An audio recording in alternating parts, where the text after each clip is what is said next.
Welcome back, everyone. We're diving deep today into, well, a deep dive, right? You know how we do. This time, we're heading to Cambodia, the ancient city of Angkor. Angkor. Amazing place. It is. Specifically, Prah Palilay Temple. Not as famous as Angkor Wat, but Yeah. our sources. They hint at quite a story. Oh, absolutely. Even for someone like me who's, spent years studying Angkor Prah Palilay, it's a bit of a puzzle. A puzzle, okay. Before we get into that puzzle, can you set the scene for our listeners? Angkor itself is massive, right? Absolutely. Mind-bogglingly big. Yeah. Yeah. Most people, they've seen pictures, the classic Angkor Wat sunrise. Oh, iconic. Yeah, but that's just one temple. We're talking over 100 temples spread across an area 4 times larger than Paris. Wow, 4 times larger than Paris. That's right. Imagine trying to walk that. 1 million people may have lived there, so just grasping the scale of it is tough. It must be incredibly challenging to study a place that vast, especially when so much of it has vanished over time. Exactly. We're working with fragments. Most of the city, it was wood, gone. We're left with these incredible stone temples, these grand structures, but trying to piece together, the whole picture from just those fragments. Like a giant jigsaw puzzle, with most of the pieces missing. Perfect analogy. Now, the documentary we have for this deep dive, it mentions LiDAR, this laser scanning technology that can see through the jungle. That seems like it's been a game changer, hasn't it? Absolutely. It's like having, X-ray vision for archaeology. You've probably heard of LiDAR being used in other contexts. What it did at Angkor revealed a huge, organized city grid around Angkor Wat.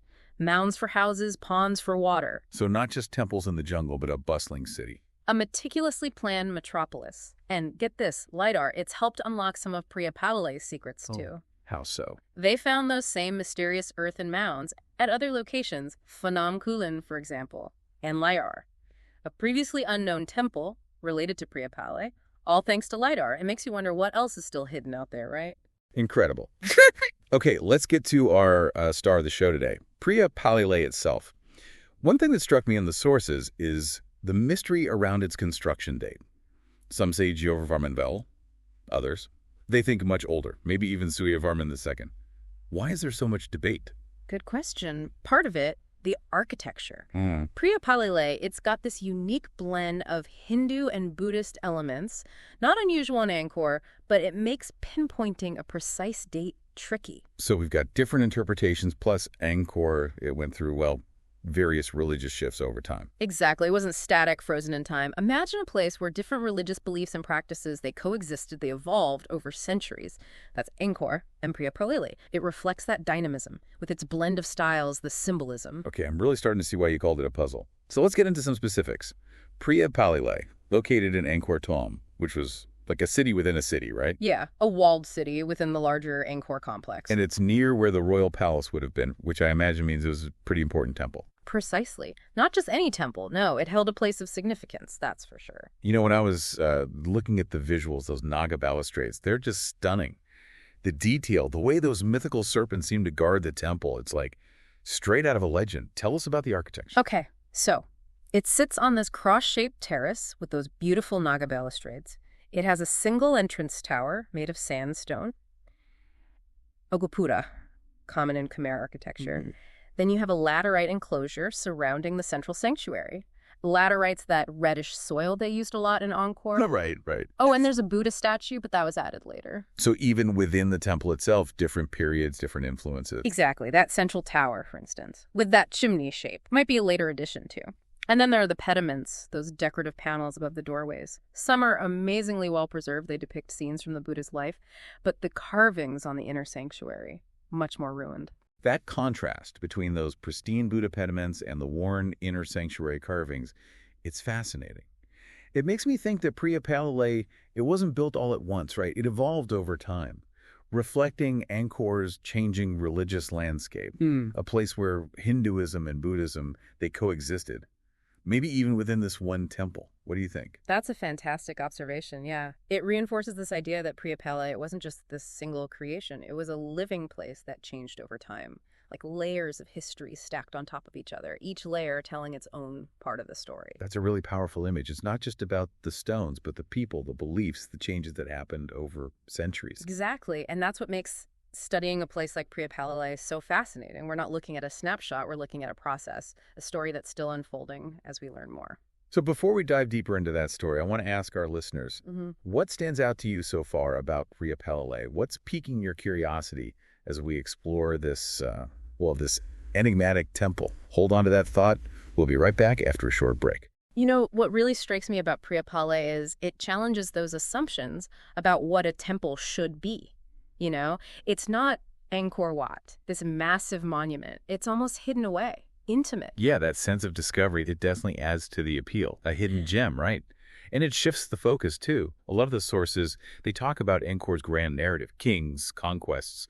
But Prah Palilay, it's almost like it whispers a different story. Exactly. It makes you think about the people who live there, worship there, the monks, the pilgrims, the artists. It's not just power structures. It's faith, artistry, daily life.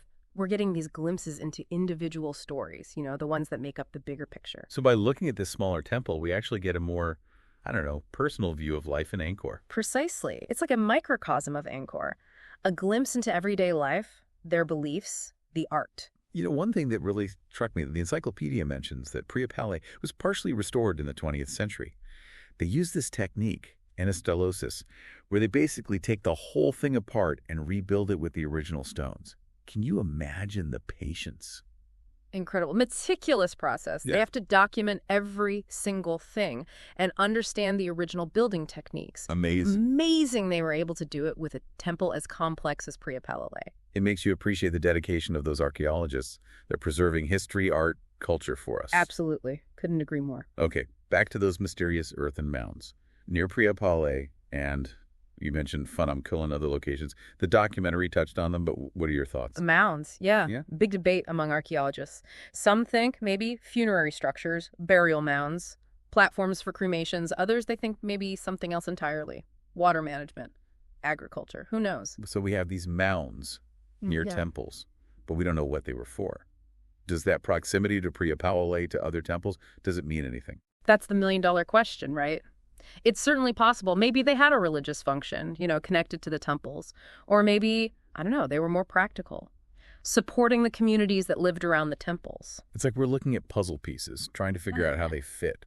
Mounds, temples, but the whole picture, it's still unclear. Exactly. And that's part of the allure, isn't it? Every discovery brings more questions. We have to dig deeper, challenge what we think we know, embrace the complexities of the past. It definitely keeps things interesting.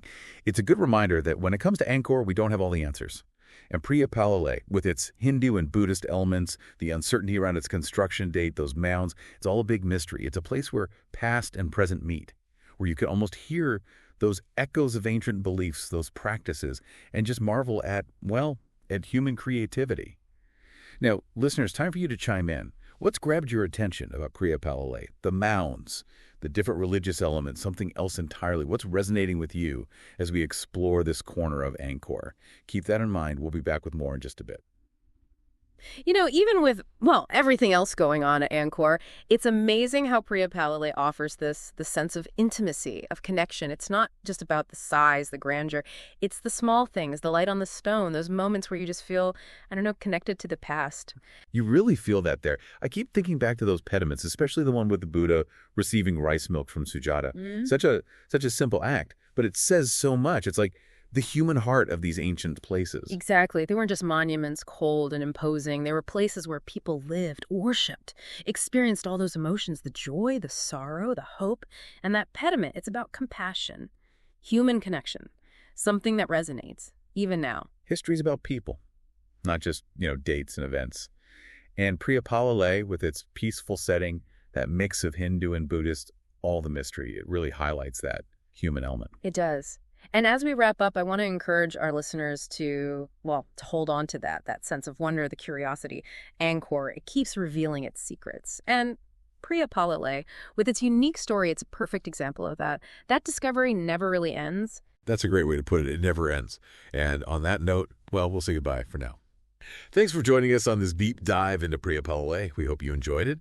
Until next time, may all your explorations be filled with wonder and insight.